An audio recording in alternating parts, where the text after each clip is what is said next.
Kaizen is the process of continual improvement. It means doing lots of small things that take little time or effort, so that they will eventually add up to have huge benefits over time. A simple example is saving $1 a day, so that you save $365 over the course of the year. But Kaizen isn't really the same thing as the tiny habits movement that is also popular right now. It's actually about becoming more efficient through tiny tweaks of your workflow and processes. That means it also includes things you should stop doing. Here are some tiny things that you should stop doing right now, which will have huge benefits to your happiness, health, productivity, and more. Listening? Great. Stop obsessing over negative thoughts. Find yourself replaying negative things that have happened during the day that you can do nothing about, then just remind yourself next time to change tune and think about something else. Not only is this a waste of time, but it puts you in a negative headspace. 5 tiny changes that can make you more productive. Wish you were more productive? Want to stop procrastinating and putting off the things you really need and want to be doing? Join the queue. The good news, though, is that by making very small changes to your routine and workflow, you can actually have a profound impact on your overall productivity. Listen up and let's go through 5 tiny changes that will do just that. 1. Start tomorrow's work. Before you clock off for the day, make a start on tomorrow's work. Starting a new job first thing in the morning is extremely hard. If you've already made a start, on the other hand, it's much easier to dive back into the flow. 2. Make tea and coffee your reward. Many of us waste a surprisingly amount of time on trips to the kitchen. Instead of doing that, make a new rule that you can only enjoy a hot drink once you've answered all your emails, written X amount of words, or completed another goal of your choosing. You'll spend far less time hanging around waiting for the hot water to boil, and you'll be motivated to work faster. 3. Start on the task you most want to do. The hardest part of work is starting to be productive. If your first job is something you hate doing, you'll find yourself putting it off and not being productive. Swap that for something you do want to do, and at least you'll find it easier to get stuck in. 4. Listen to the same tune. Find a piece of music you know extremely well, such as an album, and then play it on repeat while listening to noise-canceling headphones. This is a trick used by Matt Mullenweg of WordPress fame. You'll find that your brain tunes out the music because it knows it so well, effectively creating a form of sensory deprivation. 5. Just start. If it's a blank page that greets you at work and you need to type, code, or enter data, then you might suffer from some form of writer's block. The key to getting over this is to just start writing. You can also go back and perfect it later. But the most important thing is to start doing something. Making these tiny changes to your routine and workflow will collectively make you much more productive. That's what they call Kaizen in Japan.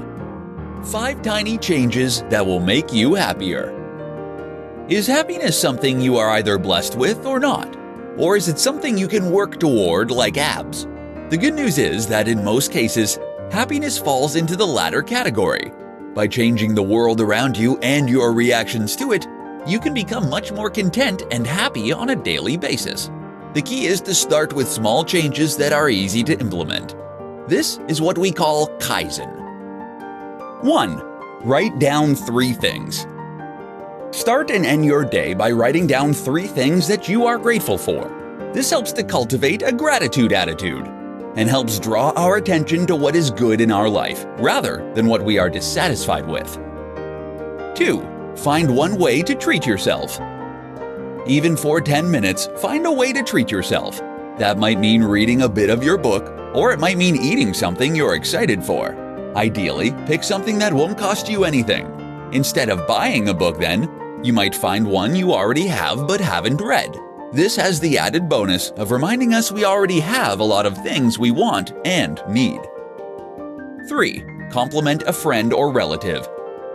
We often feel better when we do things for other people, and this can be profoundly impactful to our mood for hours to come. While you probably don't have the time or budget to dedicate your life to charity, what you can do is to send a friend a message letting them know you're thinking of them, or to drop a compliment into a conversation with someone.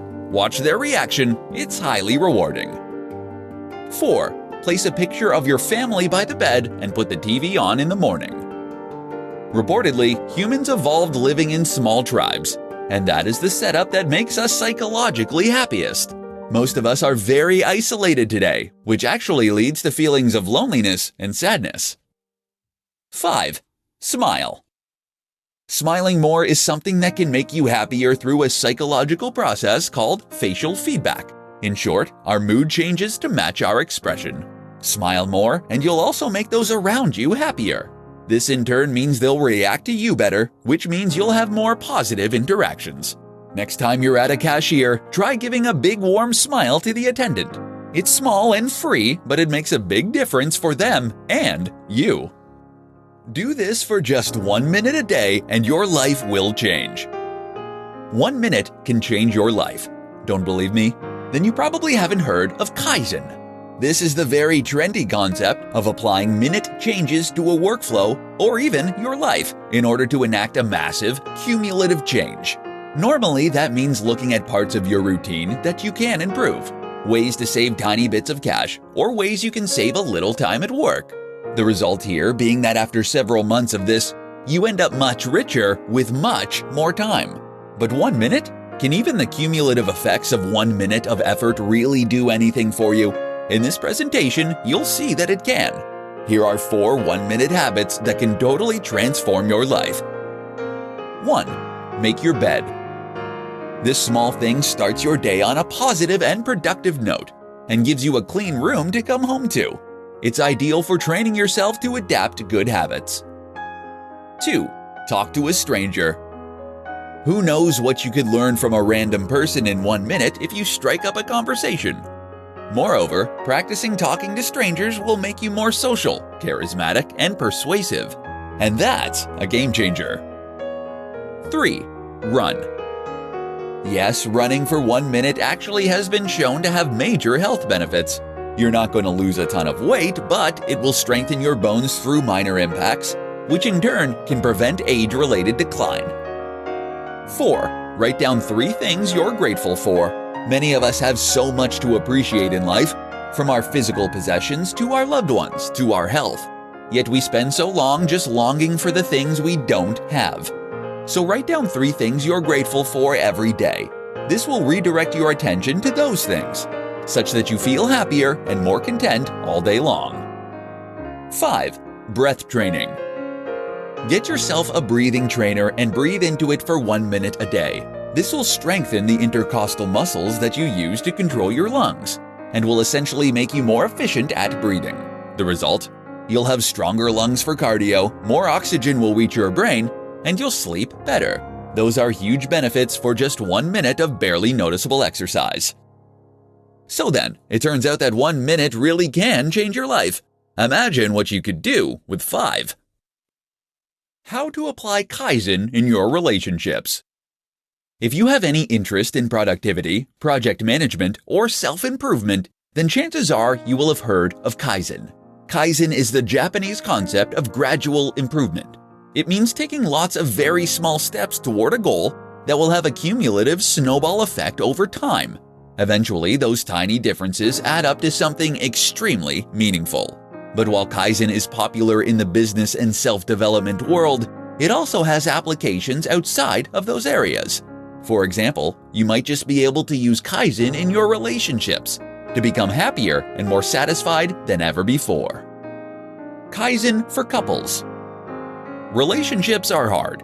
As much as Hollywood might try to tell us otherwise, relationships do not work out immediately. Rather, we need to work at them and constantly improve them with time.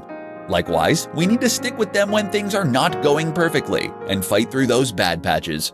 This is not a mark of a bad relationship. In fact, it is a very healthy relationship that is able to acknowledge its shortcomings and work on them. That's where Kaizen comes in. Take an honest appraisal of your relationship with your partner in a judgment-free way. Ask what is going well and what could be better. Perhaps you don't get enough time together. Maybe you feel you aren't having enough sex. Or maybe you feel that one of you does more chores than the other.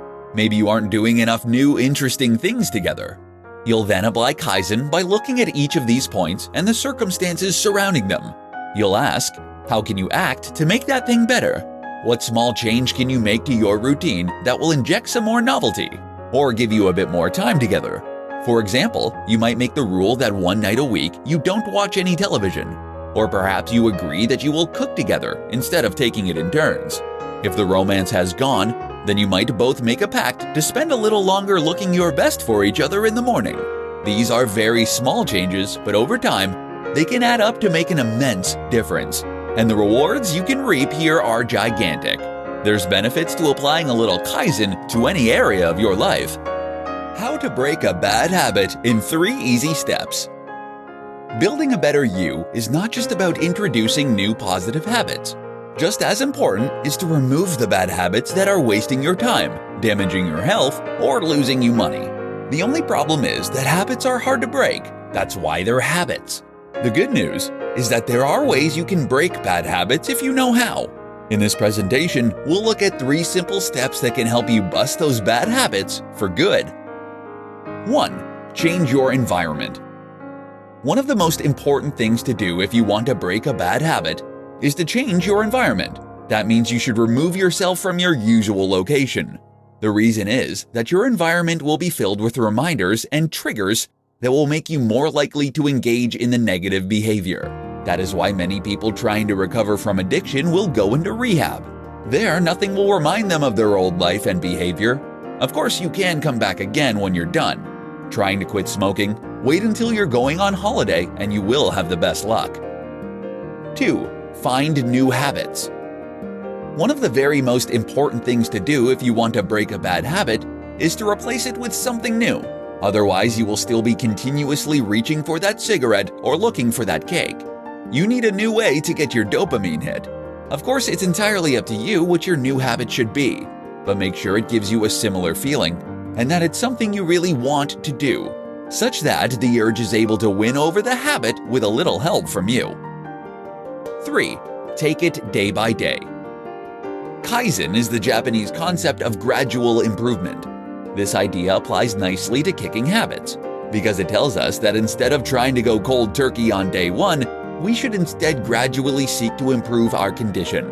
For instance then, instead of quitting smoking entirely, you might just smoke 1 less cigarette daily. Likewise, instead of trying to end procrastination altogether, you might set a timer and try and keep it to no more than 10 minutes.